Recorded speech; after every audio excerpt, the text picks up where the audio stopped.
This is Julio's Corner, my corner of the internet where I talk about whatever is on my mind. I'll mostly talk about stuff I've watched, read, or listened to, but I may get introspective at times and reflect on my life or on society at large. This episode is being recorded on Monday, June 23rd, 2025. And since the last episode, a little bit about myself first, and then we'll get right back into the meat and potatoes of the show. So, as I mentioned last week, the reason for the delayed episode was I was applying to job applications. I was applying to jobs, processing applications and whatnot. And another week has gone by, and so far I received one rejection and 0 extra responses. So that's my personal life on my search for another job. My ballot for the primary has already been mailed in. It should definitely have been received since I mailed it in on Monday. This Tuesday is the election day for the primary. So I am very hopeful that Zohran Mamdani wins the mayoral candidate for the Democratic Party. We shall see. Andrew Cuomo is second place, and he has a lot of big money behind him from DoorDash, from Mike Bloomberg, and other people. And they've been pushing, anti-Mamdani propaganda to try to shift the rising tide of popularity that Zohran is having. And of course, their tactics are also getting extra racist because they're becoming very anti-Islam because he's Muslim. So they're trying to portray him as a terrorist, basically, which is very racist because just because you're a Muslim does not make you a terrorist. You can say the same for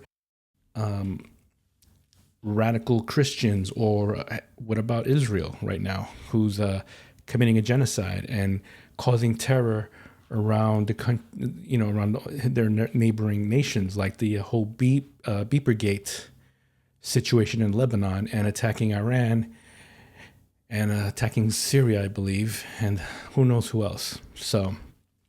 And of course, pushing U.S. to join them into attacking Iran. So who are the real terrorists here, right? Anyway, moving on. That's all I have for my personal news for the most part. Nothing else really.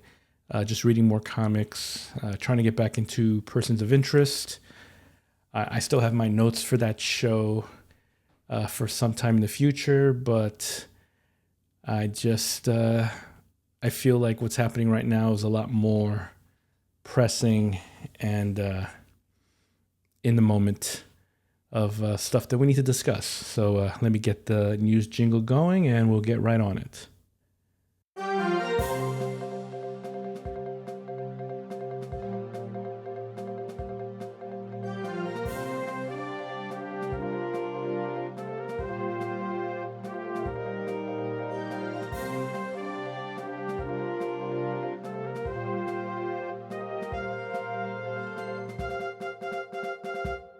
Okay, so as you know, in the last episode, ICE raids have been increasing their illegal tactics, which caused the protests to intensify in LA, which then Trump has federalized the National Guard, which is another illegal tactic.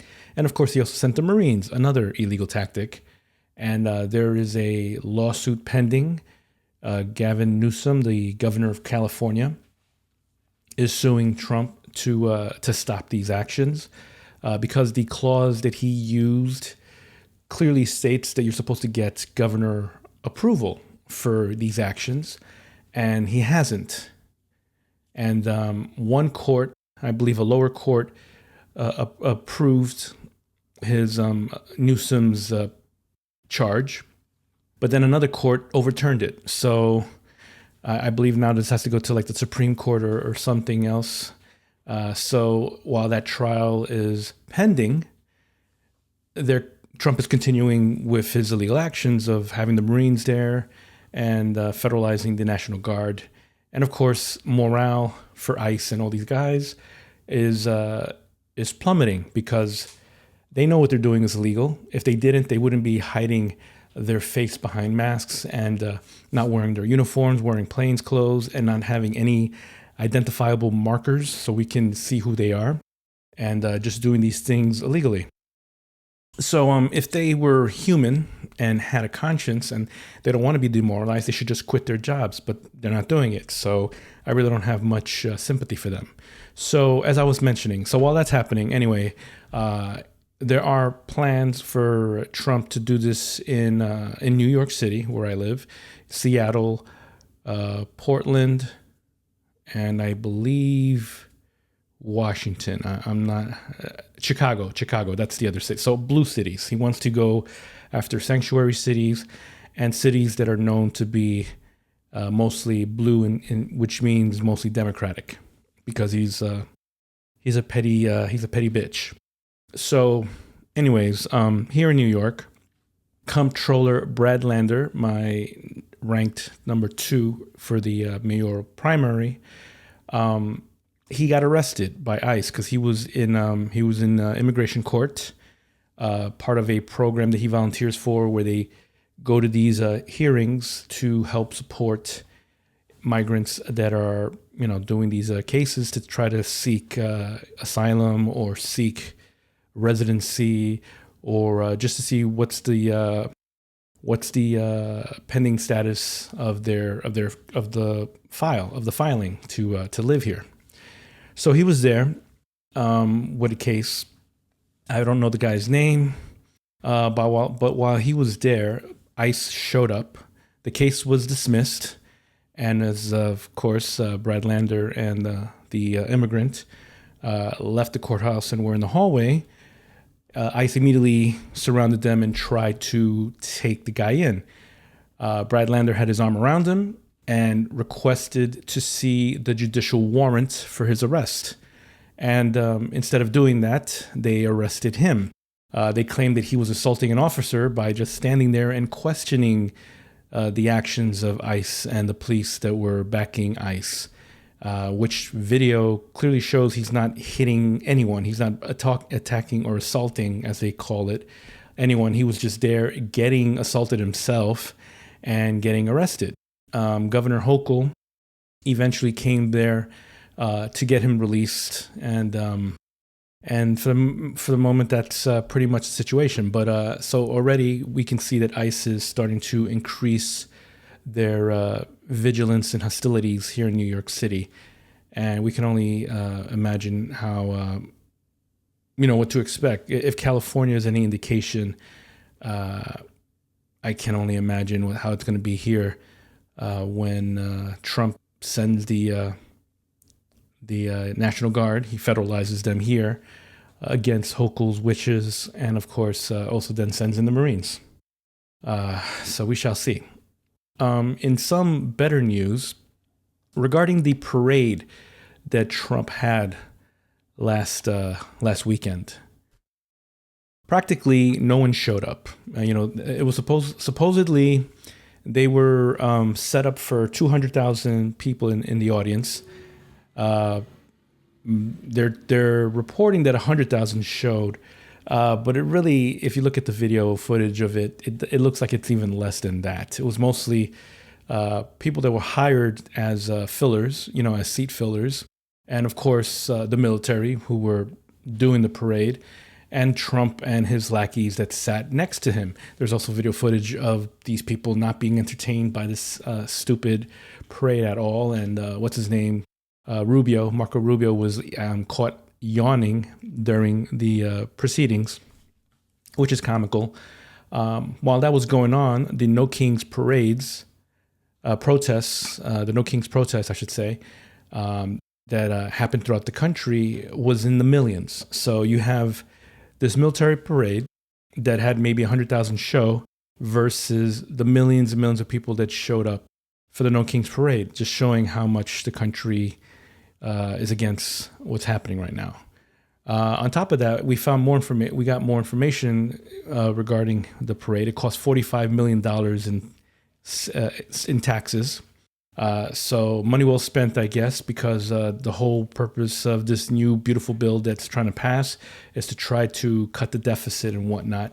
And yet, and they're cutting programs that help the poor, but somehow they found it in their military budget to throw out $45 million for this parade, because being fiduciary responsible, which is a load of bull, obviously.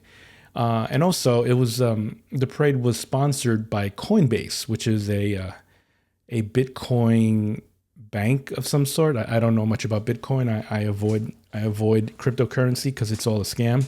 And sadly, the crypto people are getting laws passed into our country to create more crypto opportunities, which are, as I said, scams. And we shall see how that's going to affect our, actual banks and our actual USD currency, and how the citizenry that aren't wealthy, how they're going to be able to financially support themselves if we all become a coin-based society. Because as El Salvador has shown, it is not the way to go. It's going to destroy your economy. But Trump is only caring about his immediate profits, and all these other people, of course, they're only looking at the short term. More bad. So back to the bad news. Trump attacks Iran.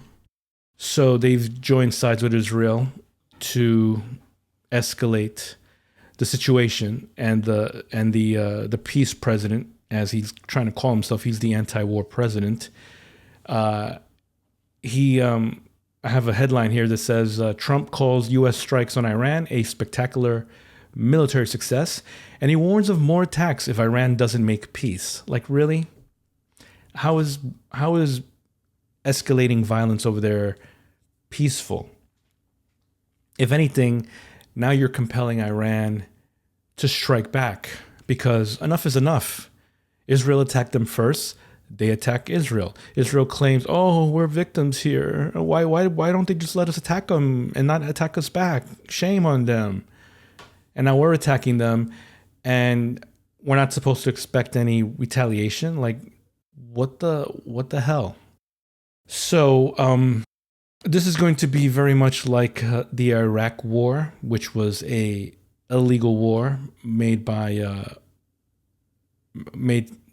happen during the Bush administration, because supposedly Saddam Hussein had weapons of mass destruction, which turned out to be false. It was a war created by false precedents, and this is similarly happening right now, because even though the military intelligence has already reported as early as March to Trump that there is no signs that Iran has been working on nuclear weapons. They only have power plants, because that's for power, to give power to their country, like electricity. That's what it is. It's their power. But no, Trump chooses to believe Israel instead, because why? I guess we're Israel now. We're not the U.S. We're the United States of Israel. We're not the fucking United States of America. And your own intelligence is not to be believed anymore, because you want to believe whoever gives you money instead. So it looks like we're going to further escalate wars here. And we may, in fact, be at the beginning of a World War III, because Iran's going to attack the military bases around them, the U.S. military bases around them. And then obviously that's going to now make Trump more belligerent and double down on this stupidity, because he believes this is going to, he believes by attacking them, he's going to bully them into a deal in our favor, which is dumb. The fact of the matter is, when Barack Obama was president, we already had the Iran nuclear deal, which set in place a plan that we would release sanctions. We would give them back the money that we stole from them, and Iran would not create any nuclear missiles or nuclear weapons. They would only use enough nuclear, uranium or whatever that is, for their power plants to power up their country. And they would have regular inspections. There's another country that was supposed to sign this deal and agreed to the terms of this deal, and that country is Israel. And Israel did not sign said contract, and they were not taken to task because, again, we apparently let Israel do it because we're the United States of Israel, and we let them do whatever they want. And Iran had, for all this time, followed along with the agreement. But apparently we're not to be trusted, because Trump then took office and immediately, in his first term, he immediately canceled that agreement and put back the sanctions, and left Iran with no recourse but to, okay, we're just going to increase our nuclear production. Again, for power plants, we're not making any nuclear missiles. But yeah, we don't need to kowtow to you anymore because you broke the deal. And for 30 years, since the 90s, Netanyahu has been saying that Iran's going to have a nuclear missile in 2 months, in the next 2 weeks, in the next 2 weeks, in the next 2 months, in the next 2 weeks, for 30 years. And for 30 years, that hasn't been the case. But now Trump believes in the next 2 weeks or the next 2 months, Iran is going to have nuclear missiles, which is, again, not the case. And he just bought the lie by Netanyahu. And we lost the war in Iraq. And Trump, when he was running for office, was talking about what a failure this war in Iraq was. And he wouldn't be foolish enough to do this again. And Iraq is much smaller than Iran. Iran is a country of 92 million people. And they have been, with the exception of creating nuclear weapons, they have taken other contingencies to make themselves ready for such a situation. Because unlike most of the countries in that area that were bullied by the U.S. to make some kind of agreements, and of course with the help of Israel, because Israel is our ally, and they are a belligerent douche of a country who believes in a ethno-state and claim to be the victims while being the ones that are causing all the aggression in that region of the world. Iran is the one country that's pretty much fully independent.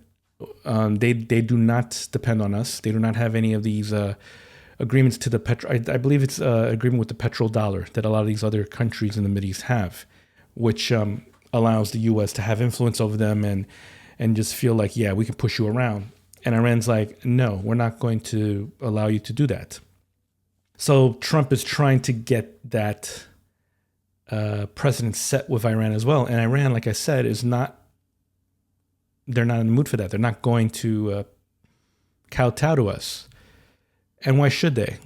They're their own country. They have a right to live how they want, as long as they're not causing war with anyone, unlike us and unlike Israel, and they're leaving everyone alone. Why not live their lives? And what's crazy, because, I lived through the Iraq war, the propaganda that's happening in mainstream media, escalating this and depicting Iran to be this very belligerent country and this religious zealot country, this Sharia law, and how women are, they don't have rights and blah, blah, blah. And I'm like, hello, we just reversed Roe v. Wade. We just got rid of the right to abortion in most of the states of our country. So we are taking away women's autonomy already. You have people like Charles Kirk going to universities and telling women that the only place they should be is in the kitchen. Like, we are setting precedent to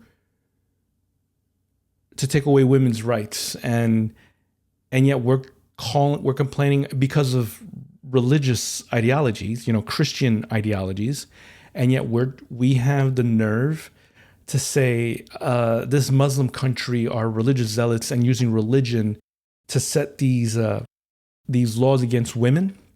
Are you serious? That's what we're doing here. And you're calling them like they only believe in death and war, but Israel attacked them first. They did not attack Israel. We attacked them first. They have not attacked us yet. You even assassinated their war generals in your first term, and they did not retaliate. And yet here we are again, attacking them. And right now, as of Monday, the 23rd of June, Iran has not done a counterstrike against the U.S. yet. They've only retaliated against Israel. But I'm sure after this spectacular military success that Trump is calling these U.S. strikes throughout, attacking Iran nuclear sites, attacking their, basically trying to kill their power grid. I'm sure Iran is going to do something to return the favor, because enough is enough. And you know what? I don't blame them. And the sad thing of the matter is, if Iran had ignored the Iran nuclear deal in the first place and created their nuclear, went along with their nuclear program and had nuclear missiles, nuclear weapons, they wouldn't be in this situation right now. They would be left alone, because you know what? It's a good example of that. North Korea. North Korea kept getting harassed by us, and we kept attacking them and being belligerent to North Korea. And North Korea created nuclear missiles and started testing them around their region to prove that, okay, we now have nuclear weapons. And guess what happened since North Korea got nuclear weapons? We left them alone. We haven't bothered them since. We stopped, other than, trade sanctions and things like that we've been doing regularly to any communist countries because we're anti-communist.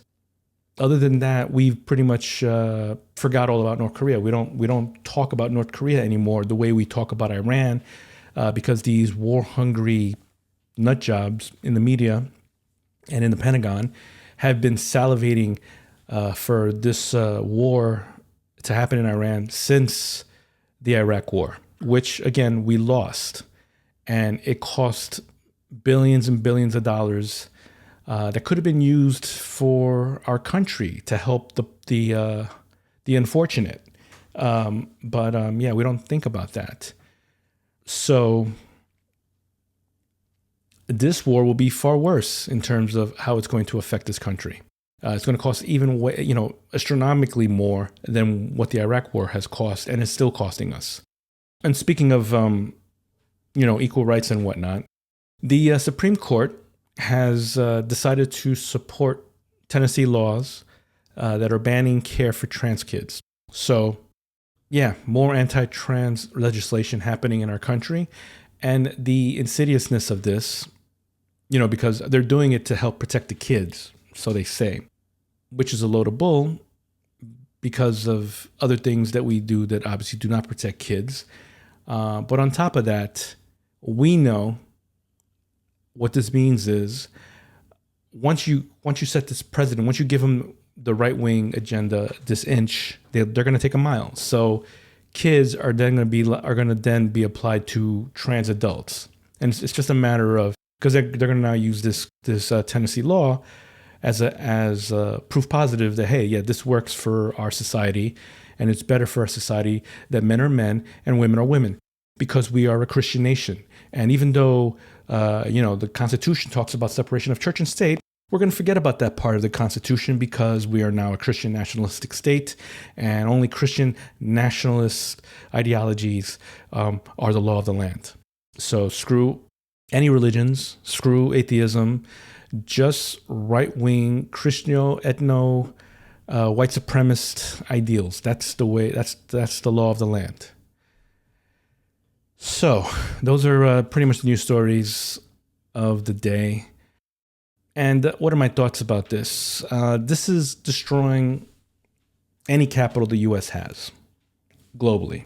We are a blight to the world. Any goodwill that we've conjured since World War II, with the Marshall Plan, with the U.S. aid to countries in Africa and things like that, with our trade agreements with our allies and other countries.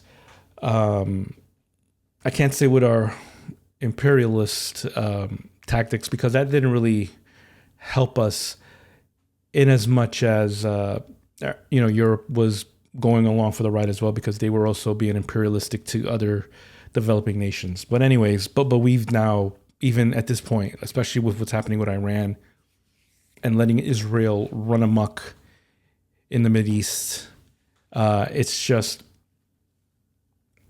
getting crazy, because Trump is not only breaking international laws, he's also breaking domestic laws, and everyone is seeing it. Everyone is seeing how he is shredding the Constitution.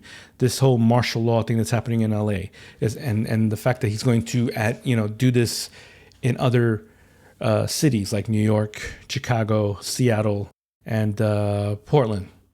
The fact that he had these stupid tariffs because it's going to bring in business. But is it really? Nothing. All it did was bring the cost of goods to the citizenry. Only we're the ones suffering that. And on top of that, you actually killed more jobs, because there were companies that were going to build factories in places throughout the country. But because of the tariffs, the cost to build said factories went up, and it just wasn't financially feasible for these businesses to do it. It just economically, it wasn't in their best interest to build this factory in those regions that they were going to pre-tariffs, because the tariffs made it too expensive for them. So they just put a kibosh on that. On top of that, it cost more jobs, and so we've lost more jobs. Prices of goods have gone up. There's also price shortages because we're importing less stuff, because countries are just not going to deal with those tariffs. They're like, screw that. We're just going to continue with our agreements elsewhere. We've ruined our relationship with Canada. Canada is now deciding, hey, you know what? We can get our gas from China. We can get other goods and services from China. We don't need the U.S. Or we can deal with Russia. I mean, Russia's we haven't had a good relationship with Russia, but it can't be worse than the U.S. Like, the fact that that's now an inkling of an idea that the U.S. can't be any worse than Russia speaks volumes, because it was always U.S. versus Russia. It was always, we rather deal with the U.S. than Russia. Putin is a monster. Well, now we have Trump. Trump is a monster. And the fact that we allowed him to have a second term is just ridiculous, because once again, when he took over after Obama, he basically reversed everything Obama did. So that was like, what the hell? And then Biden came back and he sort of fixed a couple of things. He sort of reversed some of those actions that Trump did. And then Trump came back and he once again got rid of all those things. So we look like we have bipolar disorder. As a nation, we are bipolar. And so, we're hot and cold. We're mercurial. At any moment, we can attack you or we can be nice to you. And it's like, do you really want to deal with a person like that, or a country like that?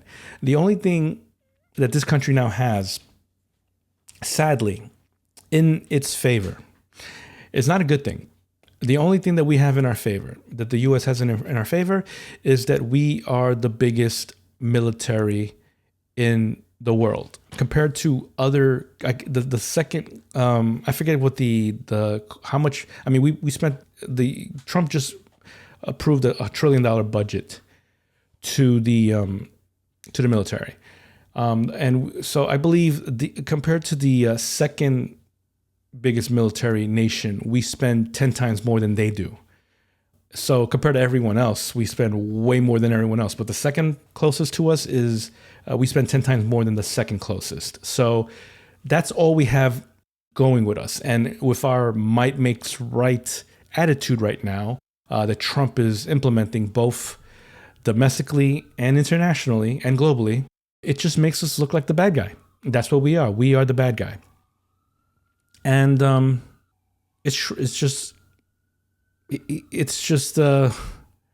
we are a mess of a country. The world does not see us in a positive light anymore. They're now looking towards China. That's going to affect the US dollar sometime soon. Don't know when. Hopefully after my lifetime, which is in, I would say maybe at most 40 years, or maybe no, I'm 48 right now. So I really don't want to live that long at this point. But yeah, my nihilism is coming out because, this country is falling. Our trade relations are ruined. Military, we're alienating our military allies because no one wants to join this war with Iran. No, why would they? The poor are suffering more here. The rich are getting richer, and I mean, you're creating martial law. You're terrorizing your own citizenry. I mean, that's not a good look. We're looking like Nazi Germany did in World War II, only a worse knockoff version of it, because we have a man baby for a president who's only going to be here for 4 more years. Unless he decides that, no, I'm now the ruler and the Constitution doesn't even exist. I'm no longer president. I'm just King Trump. We'll see how that happens, if that happens. So yeah, I'm just if I wasn't trapped by my debt and I had money, I would leave the country right now. I would go to Europe, maybe Canada, but Europe is further away. So I want to get as far from here as possible, and at the same time, live a somewhat comfortable life. Have the modern amenities that I am accustomed to. Internet, broadband. How do you call it? Yeah, broadband internet, running water, cellular service, the works. Modern society. Probably England, because they speak English there, and I don't really speak any other languages. I would have to learn maybe French or really perfect my Spanish so I could go to Spain or France. That would be that would be my plan if I had the means to do it.